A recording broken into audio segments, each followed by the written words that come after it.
엄마랑 통화가 끝나고 저는 바로 팀장님께 말씀드렸어요. 팀장님은 또 섭외부에 연락해서 피드백을 받아보겠다고 했죠. 신천지는 섭외부를 포함해서 24부서로 조직이 되어 있는데요. 섭외부가 하는 일은 저처럼 이렇게 가족들한테 신천지인 걸 들켰을 때 신천지 신앙을 더 이상 못할 위기가 생긴 사람들에게 어떻게 대처해야 하는지 교육하고 발빠르게 피드백해주는 곳이에요. 신천지는 섭외부를 자칭 마귀에게 신천지인들이 포로로 잡히지 않기 위해 그들을 지키고 빼내는 일종의 특수부대라고 생각을 하는데요. 이 섭외부는 신천지 입교하자마자 시작되는 새신자 교육 커리큘럼의 핍박 승리 교육이라고 해서 저처럼 가족한테 들켰을 때 어떻게 대응해야 하는지 하루를 할애해서 가르칩니다. 그 내용은 제가 나중에 특별편이나 번외편으로 올릴게요. 무튼 섭외부한테 팀장님이 피드백을 다 받고 저한테 전달해 주시기 전에 이미 저희 엄마가 생각보다 빨리 제가 당시 살고 있었던 고시원 근처인 노원역까지 오셨어요. 저는 오랜만에 엄마를 보는 거였는데 엄마는 엄청 우신 것 같은 얼굴로 일단 근처 카페에 저를 끌고 가셨어요. 그리고 제 앞에서 계속 울면서 여러 가지 질문을 하셨죠. 도대체 어디서 뭘 하고 다니는 거냐면서, 학교는 왜 휴학했으면서 거짓말하고 기숙사에 산다고 했냐, 그리고 도대체 이 동네에서 지금 뭘 하고 다니는 거냐고 물으셨어요. 저는 그 상황이 너무 급작스러워서 뭐라 변명하지도 못했어요. 그래서 죄송하다고만 하고 더 이상 말을 못하겠는 거예요. 저는 항상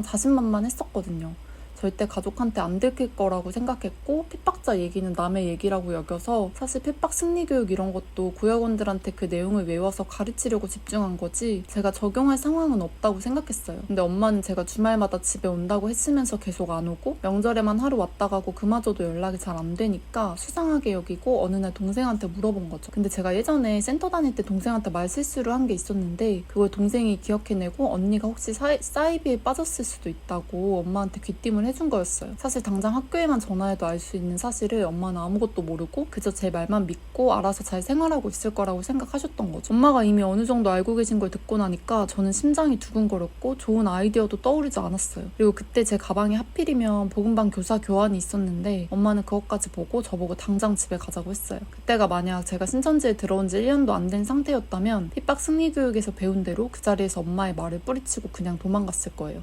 근데 엄마가 그렇게 서럽게 우시는 모습을 보면서 저는 제가 돌이킬 수 없는 범죄를 저지른 것 마냥 큰 죄책감을 느꼈습니다. 그래도 신천지 신앙을 포기하면 안 된다는 생각도 동시에 들어서 정말 미칠 노릇인 거예요. 근데 일단 엄마를 진정시키기 위해서 엄마랑 같이 집으로 갔고 그 사이 제 담당 팀장님은 큰일이 났죠. 안 그래도 우리 구역 상황이 좋지 않았는데 저까지 끌려갔으니까요. 저는 집으로 가면서도 몰래 팀장님하고 연락을 하면서 일단 엄마를 대적자로 만들면 안 되니까 며칠만 기다려달라고 하고 저희 구역원을 잘 부탁드린다고 했어요. 어떤 팀장이나 사명자들은 그런 상황이 발생했을 때 무조건 뿌리치고 성전으로 오라고 명령하기도 하지만 제 담당 팀장님은 제 계획을 믿고 알겠다고 했습니다. 근데 제가 없는 동안 집안에 큰 변화가 있었어요. 엄마는 곧 재혼을 할 상황이었고 동생들은 당시 수능이 끝난 상태라 한 달 후엔 성인이 되는 시기였어요. 저는 그 상황을 인지하고 나서 엄청나게 현타가 왔죠.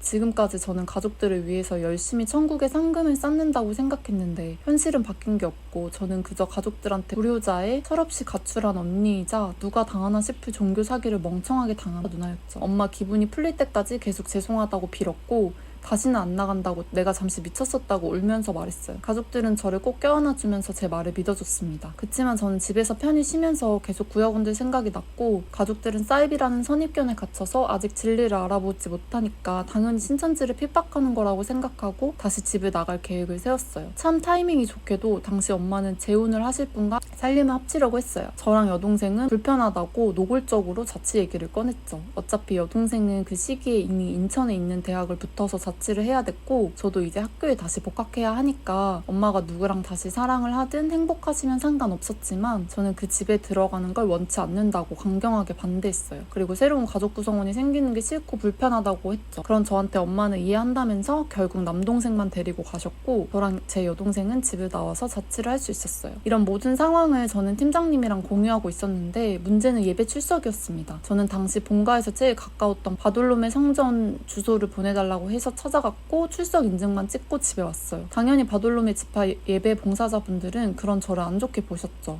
유약자 중 한 명이라고 생각하고 그러면 안 된다고 잔소리를 하셨는데 저는 핍박자라고 말씀드리고 양해해달라고 하고 몇 번 갔습니다. 그 당시 서울 야고보 지파 대학부에서는 탈신이가 엄마한테 들켜서 핍박자로 결국 끌려갔다면서 소문이 났는데 계속 다른 지파를 통해서 예배 출석 인증이 나오니까 다들 저를 무슨 불굴의 의지를 가진 신앙인이라고 응원해주는 문자와 카톡이 많이 왔어요. 분명히 팀장님이나 지역장님이 시킨 걸 거예요. 지역장님조차 힘들 텐데 이겨내고 있어서 고맙고 기도하겠다는 식으로 문자가 왔죠. 저는 맨날 채찍질만 당하다가 그런 당근을 하나씩 받으니까 또 힘이 나서 어떻게든 다시 성전 쪽으로 가려고 했는데 엄마는 이미 거기 주소를 알고 있어서 경계를 풀지 않으셨어요. 저는 엄마를 안심시키기 위해 정신을 차린 척 다시 복학 준비를 한다면서 알바를 알아봤어요. 그 와중에 저는 서울 야고보 지파에 있는 제 친한 친구들과 언니들, 구역원들이 너무 보고 싶었어요. 그리고 양이는 어떻게 됐을까? 아직도 잠수 중일까? 하는 걱정만 했죠. 엄마가 교회는 어떡할 거냐고 이전 교회로 가라고 했는데 저는 엄마한테 이제 당분간 어떤 교회든 못 나갈 것 같다고 우는 소리를 했어요. 그런 제 모습을 보고 엄마는 강요하지 않으셨고 워낙 바쁘셔서 이제 그냥 저를 믿기로 한 것 같았어요. 엄마는 다른 신천지 자식들을 알게 된 부모님과는 달리 더 이상 신천지에 대해서 파고들지 않으셨습니다. 일반적으로 이단 상담소까지 알아보는 다른 부모님들과 다르게 제가 계속 힘들어하고 연기하는 걸 다 믿어주셨어요. 지금은 그랬던 제 모습이 부끄럽고 엄마한테 정말 죄송합니다. 그러는 사이 결국 2014년이 마무리되었고 어느새 2015년 1월 1일이 되어서 저는 23살이 되었습니다. 1년 동안 열심히 달렸는데 그래도 지파 완성이 됐겠지 하는 마음으로 저는 새해에 총회장이 발표하는 표어를 기다렸어요. 근데 그 표어를 듣자마자 저는 이건 아닌데 하는 생각이 들면서 처음으로 진지하게 신천지라는 종교에 회의감이 들게 되었습니다. 그래서 신천지에서 미디어 금식이라면서 절대 보지 말라고 했던 인터넷에 퍼져있는 신천지 내용을 찾아보기로 결심했어요. 그 이야기는 다음 에피소드에서 자세히 말씀드리겠습니다.